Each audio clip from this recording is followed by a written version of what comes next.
KS Prasad గారు తెలంగాణ విషయానికి వస్తే చాలా బాధాకరమైన విషయం. అందశ్రీ గారు, ప్రముఖ కవి రచయిత అందశ్రీ గారు చనిపోయిన విషయం. ఇంకోవైపు ఏంటంటే జూబ్లీ హిల్స్ ఉప ఎన్నికలు. ఎవరి బలాబలాలేంటి, ఎవరు గెలుస్తారు ఏంటి సార్? ఫస్ట్ ఆఫ్ ఆల్ గొప్ప కవి, గొప్ప రచయిత, మహానుభావుడు, తెలంగాణ ఉద్యమానికి స్ఫూర్తి ప్రదాత. ఆయన ఆత్మకు శాంతించాలి, శాంతి సమకూరాలి, అండ్ కుటుంబానికి మనోధైర్యం భగవంతుడు ఇవ్వాలి. ఎందుకంటే రీసెంట్గా మనకి ఈ తెలంగాణ జాతి గేయాన్ని కూడా ఆయనే అందించిన గొప్ప ప్రదాత. తర్వాత మానవత్వం పరిమళించిన ఆ పాట ఒకటి ఉంటుంది, మనిషి యొక్క మానవత్వం నశించిన దాని మీద. అది చాలామంది ఆ ప్రభావితమైన పాట. అది ఎవరైనా మరణంతో ఆ పాట వేస్తుంటే ఒకసారి ఆ స్మృతులు జ్ఞాపకం వచ్చాయి. మనిషి మనిషిగా చచ్చిపోతే అన్న దగ్గర కొన్ని కవులు, కళాకారులు ఇలాంటి వాళ్ళు ఏం చేస్తారంటే చైతన్యం తేయడానికి కొన్ని బంగారమైన మాటలు రాస్తారు. ఆ మాటల యొక్క పడికట్టుకి ఎక్కడో దగ్గర మానవత్వాలు వికసించడానికి ఒక అవకాశాలు కనబడతాయి. అలాంటి గొప్ప వ్యక్తిని వాళ్ళు కోల్పోయాం. పెద్ద వయసు కూడా కాదు, 64 సంవత్సరాలు. ఆయన ఇంట్లోనే అలా గొప్ప కూలిపోయాడు ఆయన. అంటే మనిషి ప్రాణం పుట్టుక పోకడ మనిషి చేతిలో ఉండదు. కొంతమందిని అలా కోల్పోవాల్సి వస్తుంది. అది కాలచక్రం, మన చేతిలో లేదు. ఇది ఒక బాధాకరమైన విషయం. అయితే తెలంగాణలో ఎలక్షన్, అది మాగంటి గోపీనాథ్ గారి మరణంతోనే వచ్చిన ఎలక్షన్. ఏ పార్టీలు ఏ సామర్థ్యాలు ఎలా ఎలా ప్రదర్శిస్తున్నాయో వాళ్ళకే అంత చిక్కట్లేదు.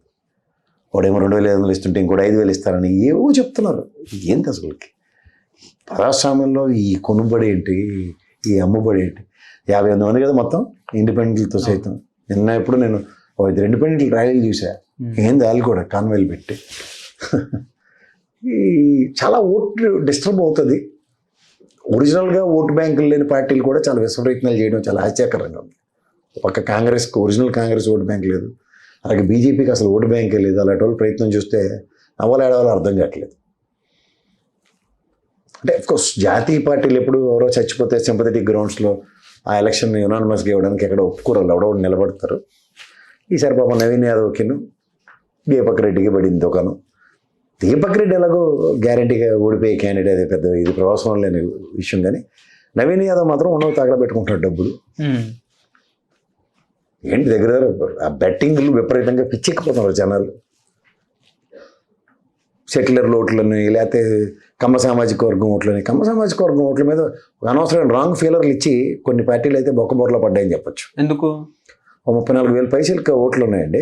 అయితే ఇప్పుడేమో ఆవిడ పనికిమాలను లెక్క కొట్టేసి 5,700 ఉన్నారు. నెక్కచ్చికి 27,600 ఓట్లు ఉన్నాయి. అంత సెటిలర్సేనా? సెటిలర్స్ కాదు, చౌదరి సమాజం. రెండోది ఇంకొక పెద్ద మిస్టేక్ ఏంటంటే, నేను ఎప్పుడు చెప్తున్నాను, అజరుద్దీన్ గారికి ఎంఐఎం సపోర్ట్ తీసుకుని ఆయన క్యాండిడేట్ ఇచ్చిన, లేకపోతే ఫిరోజ్ ఖాన్కి నాంపల్లి ఆయనకి ఇచ్చిన, ఖచ్చితంగా దగ్గర 1,34,000 ఓట్లు ఉన్నది. గత ఎలక్షన్లో అజరుద్దీన్ 70,000 పైచీలకు ఓట్లు ప్రభావితం చేసాడు. దానికి ప్యారల్గా మాగంటి గోపీనాథ్ గారికి కూడా అంతే స్థాయిలో ఓట్లు పడ్డాయి, సగం సగం పడినట్టే చెప్పాలి. సో కెపాసిటీ ఎక్కడి నుంచి ఉంది అన్నది చూసుకుంటే, ఒరిజినల్గా మాగంటి గోపీనాథ్ గారికి సమ్ ముస్లిం మైనారిటీ ఓటు బ్యాంక్ ఉందన్నది ఎస్టాబ్లిష్ అయింది. ఇక్కడ ముస్లిం ప్రాధాన్యత వహిస్తున్న అజరుద్దీన్ గారి వల్ల ప్రభావితం అయిందని కూడా ప్రూవ్ అయింది. కానీ ఇక్కడ out of the box Congress పరంగా ముస్లిం క్యాండిడేట్ కాదు. సో ముస్లిం ఓటు బ్యాంక్ అన్నది మళ్ళీ ప్రశ్నార్థకం. ఇక్కడ మీకు ఈ 2 ఓటు బ్యాంకులు దగ్గర 3,40,000 ఓట్లలో 1,34,000, 27,000, అంటే దగ్గర 1,65,000 ఓట్లు అన్సర్టన్గా కొన్ని పార్టీలు ఎలర్ట్ అయి ముందుకెళ్తున్నాయి. ఇది ఇంకో శాతం. క్యాండిడేచర్స్, ఇండివిజువల్ క్యాండిడేచర్స్ చూసుకుంటే Deepak Reddy potential is very poor. ఈయన నవీన్ యాదవ్ స్థానికతను జస్టిఫై చేసుకుంటూ చూస్తే 16 to 20% ప్రభావితం చేయగలుగుతున్నాడు. ఏదైనా బంగారంపల్లికి గోడ చేరిక అన్నప్పుడు పార్టీలు ఎలా యాడ్ అవుతున్నాయి అన్నదే ప్రశ్న. ఇప్పుడు మాగంటి గోపీనాథ్ గారికి కూడా చెప్పాలంటే 3 consecutive times గెలిచిన చరిత్రతో వాళ్ళ ఫ్యామిలీకి సింపతి యాడ్ అవుతుంది. బీఆర్ఎస్ పార్టీకి ఒరిజినల్గా ఓటు బ్యాంకు ఉంది. ఎందుకంటే ఇక్కడ మీరు గ్రేటర్ హైదరాబాద్లో గెలిచిన ఎలక్షన్స్ అన్నీ చూసుకుంటే మీరు బీఆర్ఎస్ఏ గెలిచింది, కాంగ్రెస్కి ఉనికి లేదు. మూడో పాయింట్, ఇప్పుడున్న క్రిటికాలిటీ క్రూషియాలిటీలో ఏ ముస్లిం ఓటు బ్యాంక్ మీద ఎక్కువ ప్రభావం చూపించే ఎలక్షన్లో దీనికే ప్రాబిలిటీస్ ఎక్కువ కనబడుతుంది. సో వీటిలన్నిటి దృష్ట్యా ఈ ఎలక్షన్ ఒక డిసైడింగ్ ఫ్యాక్టర్ కింద కాంగ్రెస్ పార్టీని ఎత్తికేసుకున్నా సరే, ముఖ్యమంత్రి గారు సర్వంతానే నడిపిస్తున్నా సరే, ఎంతవరకు రీడ్ అవుతుంది అన్నది పెద్ద ప్రశ్న కింద మిగిలిపోతుంది. చూసుకోవాలి. హైడ్రా ఎఫెక్ట్ బాగా కనిపించిందా? చాలా సీరియస్గా కనబడుతుంది సార్. మీకు ఒక సామాన్య మానవుడి యొక్క స్థితిగతులు ప్రభావితం చేసే అంశాలు ఏవైతే ఉంటాయో, ప్రభుత్వ తరఫున అయితే సంక్షేమం, వాళ్ళు ఇచ్చింది ఫ్రీ బస్సును ఆరోగ్యశ్రీ తప్ప ఇంకేముంది. మన కేటీఆర్ గారు రోడ్ షో అయితే మొత్తం తాకరా అయిపోయింది వీళ్ళకి. అవునవును. ఎందుకంటే నెగిటివ్స్ని ఐడెంటిఫై చేసినప్పుడు అవును రైడ్ బంగారం ఇవ్వలేదు, అవును రైడ్ అలా చేస్తానడు ఇవ్వలేదు ఇవన్నీ. తర్వాత ఒక పక్క కాలేజీల్లో ఫీజు రీంబర్స్మెంట్ మీద భయంకరమైన కూడా చెప్పినాడు. సో ఇవన్నీ మీకు ఎఫెక్ట్ ఎవరి మీద పడుతుంది? గవర్నమెంట్. అదంతా యాంటీ ఇన్కంబెన్సీ అంటాం.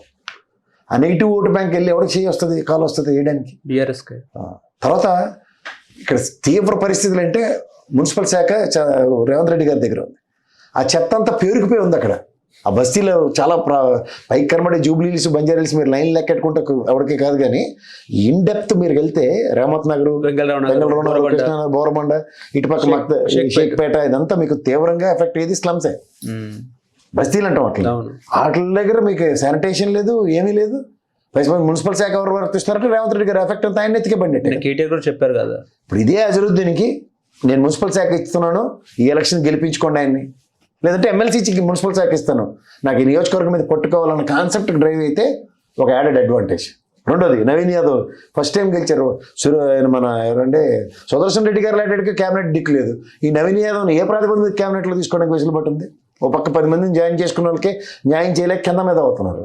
సో ఇలాంటి తీవ్ర పరిస్థితుల్లో నవీన్ యాదవ్ భవిష్యత్తు ఒక విధంగా ప్రాస్పెక్టివ్గా ఆయన గెలిచినా ఒక మంత్రిత్వ శాఖ ఇద్దామన్న దగ్గర డిస్కషన్స్ లేని ముఖ్యమంత్రి ఇంత సర్వంతానే నడిపిస్తున్నప్పుడు నవీన్ యాదవ్కి ఒక ఫ్యూచర్ ప్రాస్పెక్టివ్ కనబడాలి కదా. నేను మున్సిపల్ శాఖ ఇస్తాను, మీకు శానిటేషన్ ప్రాబ్లం ఉండదు, ఆయన నియోజకవర్గాన్ని ఎలా కాపాడుకుంటాడో ఇది ఆయనకి ఎర్క్లెన్ టాస్క్ అవుతుందని చెప్పడానికి లేదు. మీరు అన్నట్టు హైడ్రా వల్ల మొత్తం సామాన్య ప్రజలు అతలాకుతలం అయిపోయారు. ఇదే కాంగ్రెస్ పార్టీ భీమరావు నగర్ అనుకుంటున్నది, ఏది గాంధీ భవన్ పక్కన, ఎంత ప్రాస్పెక్టివ్గా ఎంత పకడ్బందీగా రాజశేఖర రెడ్డి గారు అన్ని డీసీఎంలు పిలిపించి సామాన్లు అనేసి ఐంద్రమ్మ గృహాలు ఇచ్చారు. ఇక్కడ అలాంటిది ఏమైనా చేశారా? సో ఇవన్నీ ఎఫెక్ట్ పడకేమవుతాయి? ఆ నెగిటివిటీతో 2 సంవత్సరాల పరిపాలన నెగిటివ్. తర్వాత ఒక కునుకునక మీద తాటి పడినట్టు బై ఎలక్షన్.